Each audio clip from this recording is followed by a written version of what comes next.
Okay, so we will quickly look at Fourier series, and for that we will begin by understanding the idea of uh, a set of harmonically related sinusoids, because that is easy to visualize and easy to understand the idea of.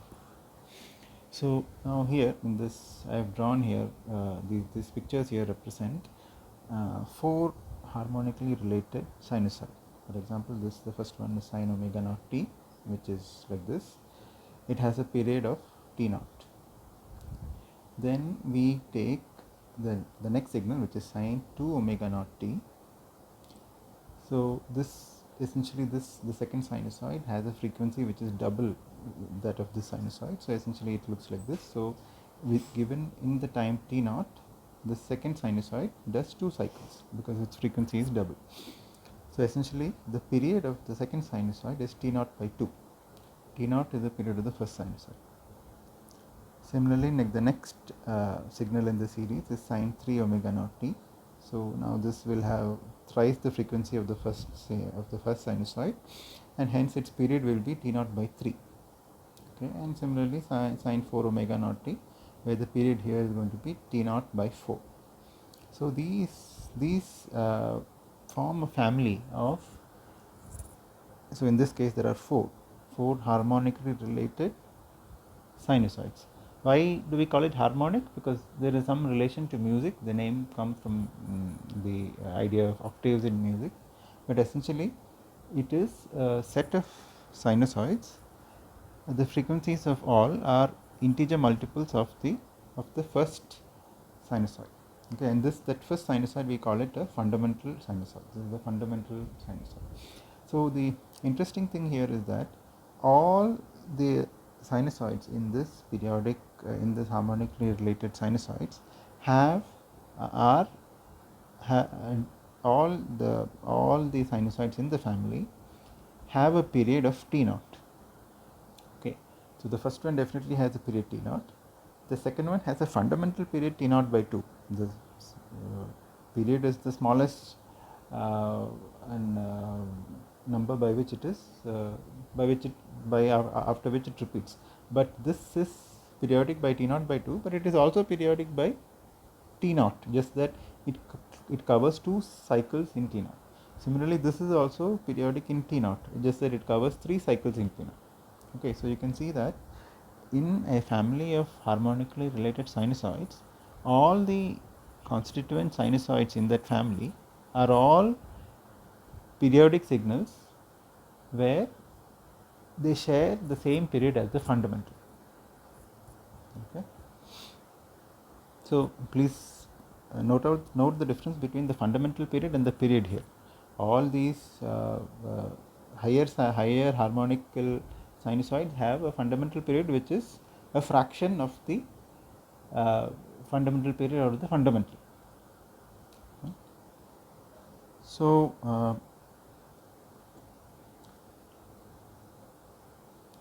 so that was the case for sinusoids. Now a similar thing can also be done for complex exponential signals. Okay, so if there is a complex exponential e raised to j omega t, and we want to build a family of harmonically related complex exponentials, all of them which have, let's say, a period of t naught, where t naught is the period of the fundamental complex exponential. So suppose we want to build this t naught, we want to build a family of complex exponentials with the period t naught. One necessary condition for any complex exponential to be periodic is e raised to j omega t naught equal to 1. I mean, like where if t naught is the period, so for e raised to j omega t to be periodic with period t naught, this is a necessary condition. You can look at the equation 1.22 in the textbook to see how it is used. And by going by the same arguments which we did for the sinusoids, we can have, we define omega naught is equal to 2 pi by t naught. Our objective is now to define a family of complex exponentials, all of which have the period t naught. Okay, our fundamental complex exponential here will have a period of t0, and we want to build others in the family. So we define this omega naught equal to 2 pi by t naught. This is the fundamental frequency of the first complex exponential in the family, and then it can be easily shown that this condition must be satisfied for every omega, that is omega t naught equal to 2 pi k, by looking at this condition. From this condition you will get this condition. So this is a so this essentially means that your omega will be integral multiples of 2 pi k. So in essence, the family of harmonically related complex exponentials phi k f t is of the form e raised to j k omega naught t, where omega naught is defined at the way which we have said here, 2 pi by t naught, and k is a integer which takes value 0, plus minus 1, plus minus 2, and so on. So essentially this family will be a set of harmonically related complex exponentials where each of them is a integer multiple, where the frequency of each of them is a integer multiple of e raised to j omega naught t, where omega naught is this 2 pi by t naught, okay? And all of them will have the period t naught. The fundamental period will be a fraction. The fundamental frequency of each of the signals in the family will be k into omega naught, and the fundamental period will be a fraction of t naught by k, where t naught is the fundamental period of the first in the family. So it is with this background that Fourier series was introduced, and we will not get into the history of Fourier series here. If you see the textbook, there is a section which builds upon how Fourier discovered the Fourier series, or Fourier came up with the Fourier series. Essentially, what Fourier claimed was any periodic signal can be represented as a linear combination of harmonically related complex exponentials. So Fourier series comes in various forms. So the commonly used one is that what Fourier also proposed, which was that any periodic signal can be represented as a linear combination of complex exponential signals which are all harmonically related. So that is where the harmonically related complex exponentials come to the picture. But since so this was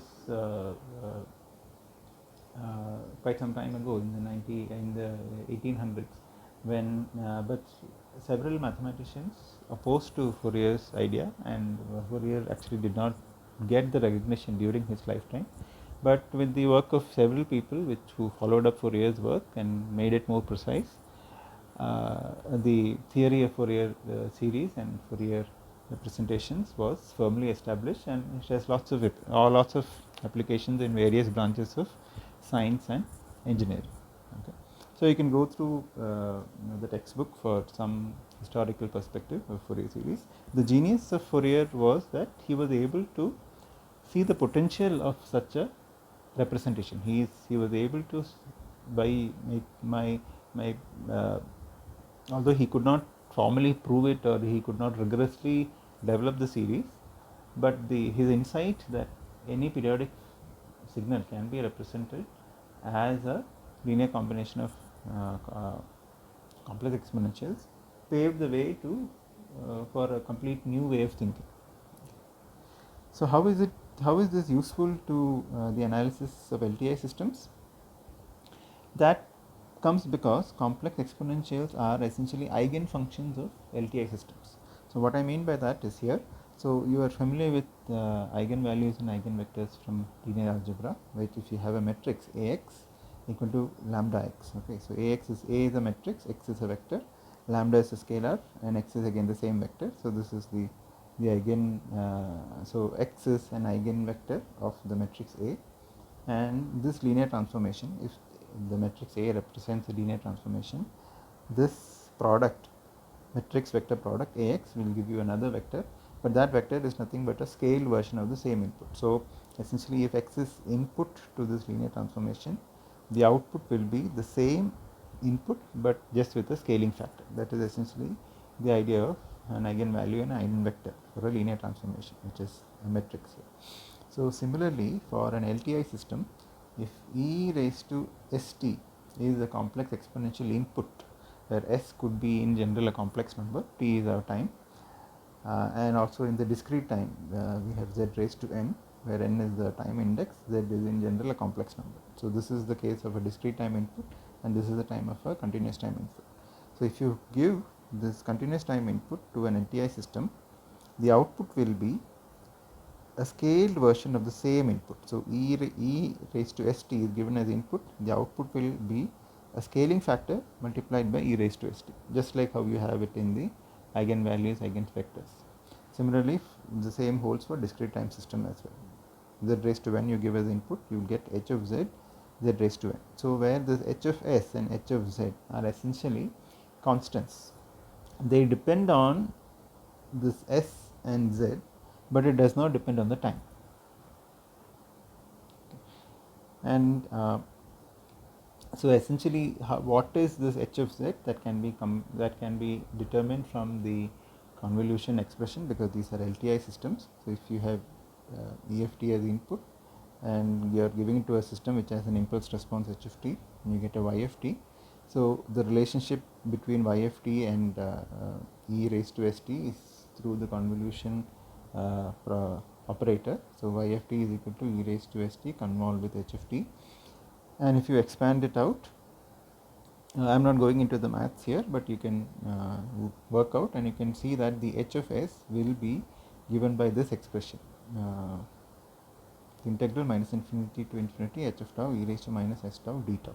Okay, so this is the value of h of s. So essentially, to understand the idea, you consider x of t, which is a linear combination of three complex exponentials. Okay. So because the system is linear and time invariant, because of and these are all eigen functions of the LTI system, your y of t, we can write an expression for y of t in terms of the input. Your y of t will be a1 into h of s1 e raised to s1 t, because this a1 e raised to s1 t will get transformed into, because the system is linear, superposition property will hold. So you get a1 e raised to s1 t will give you h of s1 into e raised to s1 of t. So the same input will come here. Similarly for this part of this component of the input, and similarly for this component of the input. So you can write the output in terms of the constituent components of the input.